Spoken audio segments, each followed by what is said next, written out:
to start today by saying thank you to Mr. and Mrs. Shoemate for putting on this beautiful wedding.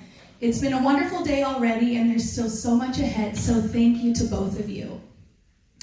My name is Allison, and I am Sarah's matron of honor. I've known Sarah since college, however, it seems like it's been so much longer. We met during Bible study and really got close through our charity work and attending church together. Okay, just kidding. We actually met at Ameristar, which is really fitting for our relationship.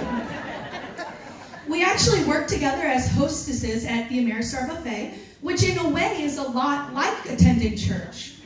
There's a lot of standing around. People insist on sitting in their favorite spots each week, and we're constantly mumbling Jesus' name under our breath. I still remember the first time Sarah and I worked a shift together.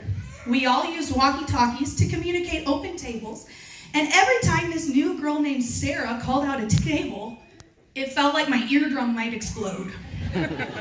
It was then that I found out that Sarah doesn't have a volume button, and that her casual speaking voice sounds a lot like loud, angry Vikings. When I realized that she was not angry with everyone and that was just her speaking voice, I decided to approach the sassy ginger. When we started talking, we realized that we had a lot in common. We attended Lindenwood, we both were seniors living down the street from each other, and we both enjoyed a visit to the Main Street bars every so often. To celebrate our newfound friendship, we started to make a few of those very, very rare visits to Main Street together, about 3 times a week. Now for college students, Main Street is a lot like Las Vegas. What happens there stays there.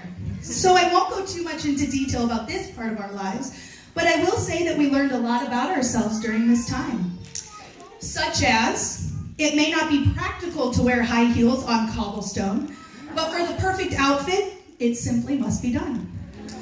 A 20-minute power nap between classes is all you need after a night out, and most importantly, when one of the girls in your group, mainly Katie, got into any squabbles, you were there in a heartbeat to support each other. Once we graduated and entered the adult world, everything seemed to fall into place. We all balanced our work schedules and still managed to find time on weekends to enjoy ourselves together. Boys came and went, but we always stayed close. One weekend, I wasn't able to meet up with Sarah, but I called her to talk about her night out. She started talking about this new guy she met, a Marine or something. She said he was tall and cute, and she seemed really excited about him. Little did I know that we were talking about her now husband, and that I would be talking about this conversation on this momentous occasion. When I met Scott for the first time, I remember thinking that he did a good job of matching Sarah's zest for life.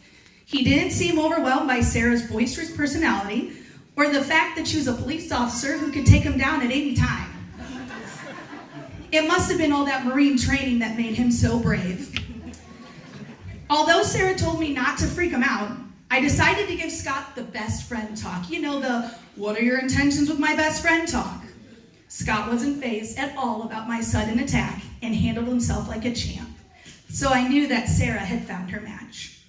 Sarah and Scott have accomplished so much together between buying a house, adopting a rambunctious husky, moving up the ladder at MasterCard, earning a job with the Secret Service, and a huge move to New York City.